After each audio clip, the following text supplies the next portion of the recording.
बोलिए श्री सदगुरुदेव की जय। बंदी छोर सदगुरु श्री कबीर साहब जी,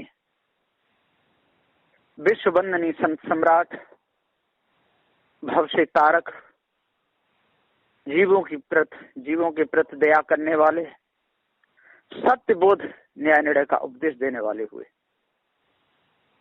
किसी प्रकार का लोभ लालच सदगुरुदेव के अंदर नहीं था, और ये भी नहीं था कि ये मुझसे खुश होगा या दुखी होगा, ऐसा उनको कोई लेना देना नहीं था।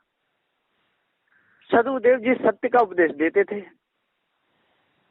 और ये नहीं कि कोई ज्यादा सेवा कर रहा है तो उसके प्रति मोह हो जाए, या ये नहीं कर रहा है तो इससे द्रोह हो जाए, ऐसा नहीं था। सदगुरुदेव जी सत्य ही बोलते थे, उनको ऐसा नहीं कि किसी ने 50-100 रुपये ज्यादा चढ़ा दिए तो ये अच्छा हो गया, किसी ने केवल फूल चढ़ाया तो ये बुरा हो गया, या इसने कहना नहीं माना इसने तो ये बुरा हो गया, इसने कहना मान लिया तो ये अच्छा हो गया, ऐसा नहीं। सदगुरु श्री कबीर साहब जी चोरी हिंसा विचार से नहीं आ रहा है, बहुत अच्छा है। ईर्ष्या क्रोध मान छल से नहीं आ रहा है, बहुत अच्छा है। गाली निंदा झूठ से नहीं आ रहा है, बहुत अच्छा है। इसको महत्व देते थे। सत्य, विचारशील, दया, धैर्य, विवेक, वैराग्य, गुरु भक्ति में पूर्ण है, अच्छा है। कहना मान रहा है नहीं मान रहा है तो अपने स्वभाव में है। तो सदगुरुदेव जी पुकार के समझाते हुए कहते हैं कि सत्यवादी का स्वभाव शांत होता है, और रजोगुण से काम लेने वाले का स्वभाव चंचल होता है, और क्रोध में प्रवृत्ति रखने वाले का उग्र स्वभाव होता है। इन तीनों स्वभावों पर जो विजय प्राप्त कर लेता है वो निज अपने स्वभाव में आ जाता है। ज्ञान स्वभाव है। जीव का स्वभाव क्या है? ज्ञान। जीव का धर्म क्या है? ज्ञान। जीव जनैया है, जो अपने स्वभाव में आ गया वो तीनों गुणों पर विजय प्राप्त कर सकता है। जो अपने स्वभाव में नहीं आया तो किसी न किसी गुण में बह करके वो चला जाता है। इन गुणों के स्वभाव से ही मनुष्य पशु पक्षी उसमें खाने में जाता है, और इन गुणों पर यदि विजय प्राप्त कर ले तो मनुष्य कहानी में रहते रहते मुक्त हो जाता है। तो सदगुरुदेव जी पुकार के समझाते हुए कहते हैं कि मथुरा के राजा उग्रसेन का पुत्र था कंस, और कंस की माता का नाम था पद्मरेखा। पद्मरेखा बड़े अच्छे सरस स्वभाव की थी। उग्रसेन पर कोई पुत्र नहीं था। एक बार ऋतुकाल हेतु जंगल में वह निकली अपनी सखियों के साथ में। कुछ दूरी पर जाकर के सखियां एक तरफ हो गई, वो एक तरफ हो गई। चारों ओर देखती है, उसकी जो सखियां थी वह नहीं दिखी। बड़ी परेशान हुई, एक टीले पर बैठ गई। तब तक दुर्मिलक एक दानव वहां पर आ गया, किनका? उग्रसेन का रूप बना करके, और आ करके एकदम, हे प्रिय आप यहाँ क्यों बैठी? एकदम वो झपट करके उनसे चिपट गई। बोली, पति देव आप यहाँ आ गए ना, मैं तो बहुत डर रही थी, आपको कैसे पता चल गया? अरे कि मुझे पता था कि मेरी परम प्रिय, मेरी पत्नी और जंगल में घूमने के लिए गई है, और जाने किधर बिछड़ गई हो, कोई जनजनावर आ गया चोट कर दिया, तो मेरे को चैन नहीं पड़ा तो मैं चल दिया। वहां पर दोनों घूमते रहे, और घूमते घूमते काम अंध हो गए।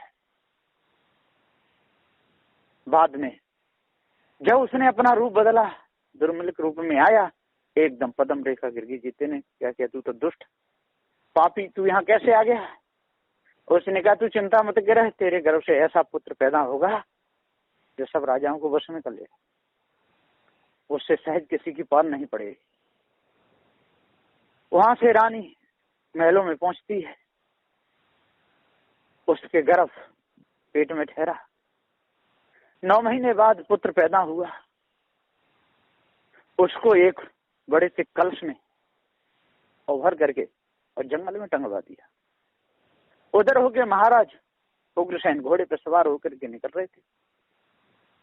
उन्होंने देखा तो कंस है, और उसमें अंदर देखते हैं तो एक बच्चा है। उसको ले आए और ला करके रानी पद्मरेखा को दे दिया और कहा कि हे प्रिय, अपने पुत्र तो मरा हुआ जन्मा था। उसने कह दिया मरा हुआ जन्मा, इसलिए जन्म भिगवा दिया। तो अब ये कंस में ये पुत्र मिला है अपने भाग्य से, और इसका नाम क्या रखते हैं? कंस रखते हैं। वो पाल लिया। कंस बड़ा ऊताताई था। जैसा जैसे समृद्ध हुआ, गांव के बच्चों को सताता था। और बड़ा हुआ, उसने 18 जवानों की टोली बनाई और जमुना किनारे खेलने जाता था। जो ब्रज की जो नारियां थी, जो गुजरी थी, उनको बहुत सताता दुखाता था। जब वृंदावन की गुजरी और दही बेचने के लिए आती थी मथुरा में, उनको पकड़ लेता था, उनके दही को खाता था। वो 18 जवान भी खाते थे और उनको घोड़ी बना के उनकी पीठ पे सवार हो गए इधर उधर डोलता था। किसी के बच्चे को पैर पकड़ करके पेड़ में मार के जमुना में फेंक देता था। राजा का पुत्र, उससे कोई कुछ नहीं कहता। जनता ने विरोध किया। महाराज उग्रसेन के पास में जाकर के अरदास की कि महाराज, आपका पुत्र बहुत उद्यम मचा रहा है, बहुत धुंध मचा रहा है, हमारे बच्चों को जमुना में फेंक देता है, मार देता है, और दही बेचने के लिए गुजरी जब आती है मथुरा में तो उनको पकड़ करके घोड़ी बना करके उनकी पीठ पर सवार होकर इधर उधर डोलता है और मार भी लगाता है। महाराज उग्रसेन बोले कि नहीं, मेरा पुत्र ऐसा कैसे कर सकता है? नहीं, यदि ऐसा करता है तो उसको कारागार में डाल दिया जाएगा। एकदम कंस को भरी सभा में बुलाया और वो 18 जवान भी साथ में आए, वहां पर बैठे हुए हैं। महाराज उग्रसेन बोले कि हे बेटा कंस, हमने आपकी शिकायत सुनी है।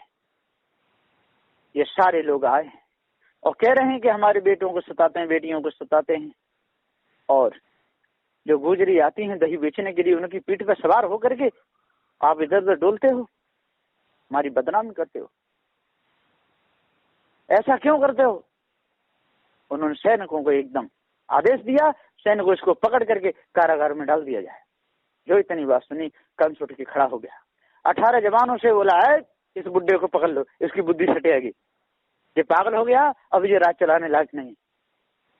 जब ये राजा बैठा हुआ है, मैं इसका पुत्र हूँ, थोड़ी बहुत गलती हो जाती है, इसमें इतना डन, पकड़ो इसको।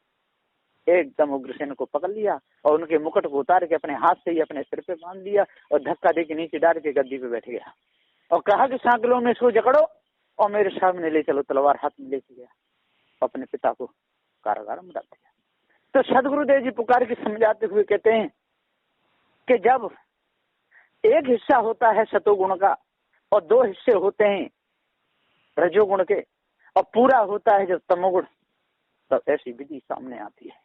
सदगुरुदेव जी पुकार के कहते हैं एक हिस्सा होता है तमोगुण का और 2 हिस्सा होते हैं रजोगुण के और पूर्ण होता है सतोगुण, तब बुद्धि सही जागृत रहती है। और जब इन तीनों पर विजय प्राप्त हो जाती है तो अपने आप का उसी को पूर्ण ज्ञान हो जाता है। जिसको अपने आप का ज्ञान हो जाता है वो रजोगुण तमोगुण सतोगुण की मानंदी में नहीं फंसता। रजोगुण तमोगुण सतोगुण की मानंदी में फंसा हुआ मनुष्य अपने माता पिता को कभी सुख नहीं देता। रजोगुण सतोगुण तमोगुण की प्रवृत्ति में फंसा हुआ कभी संत गुरुजनों में जाके तन मन वचन से सेवा नहीं कर सकता।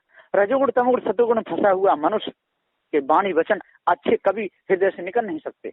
रजोगुण तमोगुण सतोगुण में फंसा हुआ मनुष्य कभी भी लौट के मनुष्य जन्म में भी नहीं आ सकता है, पशु पक्षी उस मजखाने में भटकता है।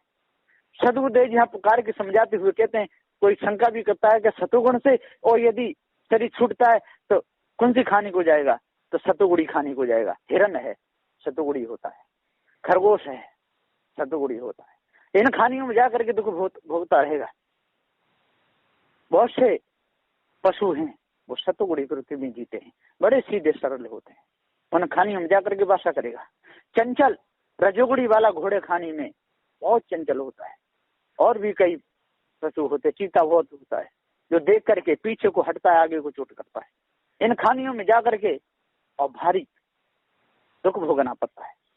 रजोगुण का रजोग की प्रकृति में फंसा हुआ मोर बहुत नाचता है, उसके कलर कलर के नाना कैसे पंख होते हैं।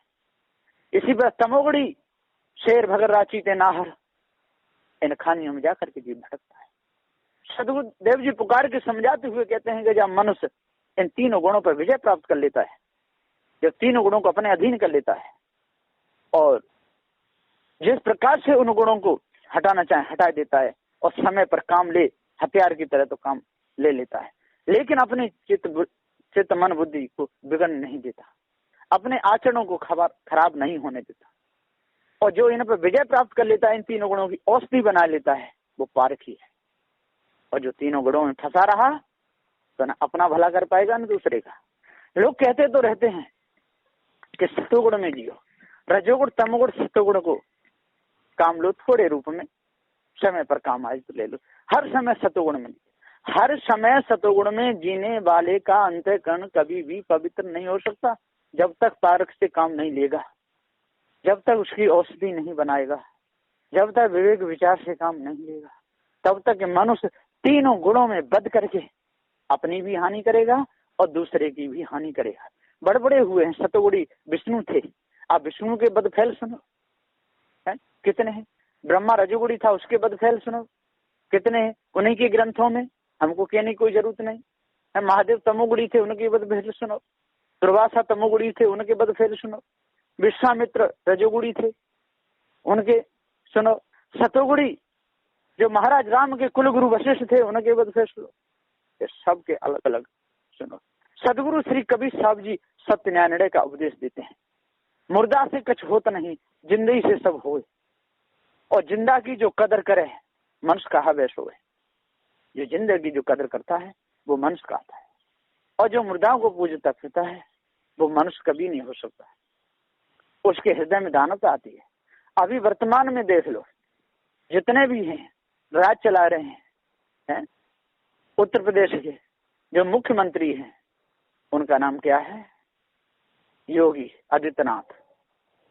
योगी आदित्यनाथ जो भी निर्णय लेते हैं अपने हिसाब से अच्छा लेते हैं, और जो भी करते हैं वो आर पार का करते हैं। जिसके विषय में बोलते हैं वो पूरा सही और ठिकाने से बोलते हैं।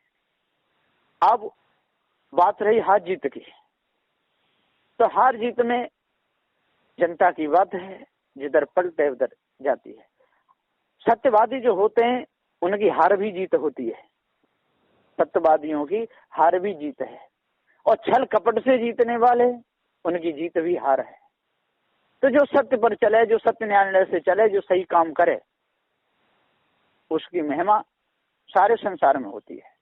और जो राज्य को चलाता है उसके ऊपर तो काफी भार होते हैं, चारों ओर का सोचना पड़ता है, और सारे उसे सब अपनाना पड़ता है। साम दाम दंड भेद अपने हिसाब से वो चलता है, लेकिन रीत रिवाज से सही चलता है। और 3 भाग यदि उसके सत्य के होते हैं, और 1 भाग में यदि कोई कमी आ जाए, लेकिन चोरी हिंसा विचार नहीं होना चाहिए, ईर्ष्या क्रोध मानछल गाली निंदा झूठ, तो मनुष्य का मनुष्य हो जाता है और सही रीत रिवाज चलती रहती है। जितने भी राजे महाराजे थे उनमें भी बहुत उतताई भी थे और अच्छे भी थे। उज्जैन नगरी के राजा वीर विक्रमादित्य की कथा आती है कि वो राजा बहुत अच्छा था, सरल सीधा था। महाराज दशरथ थे, उन्होंने भी किसी को दुख सताया नहीं। यहाँ तो राजा थे तो हिरण की शिकार जो खेलते थे, उनके बाण से उनका भांजा भी मारा गया, वो उतना विषय नहीं लिया जाता है, पर उनके बहुत से कार्य अच्छे थे। महाराज राम थे, राम ने भी बेचारा निरपराध समूह को मार दिया, लेकिन गुरु भक्त थे, माता पिता की आज्ञा का पालन किया।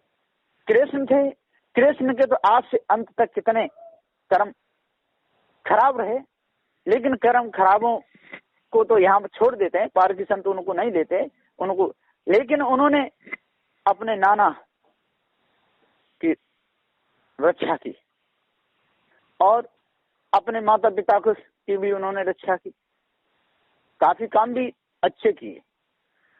निर्णय से देखा जाए तो 4 भाग में से 3 भाग तो उनके मानने योग्य नहीं थे, 1 था। अब उनको मनुष्य जन्म मिला हो या न मिला हो, अब उनके कर्म सामने हैं और ग्रंथ हैं, उनको पढ़ करके जान लेना चाहिए। लेकिन जितने भाग में उन्होंने मानवता की, वो तो कभी न कभी मनुष्य जन्म को तो लाएगी लाएगी, और बार बार वो मानवता मनुष्य जन्म को ले आती है।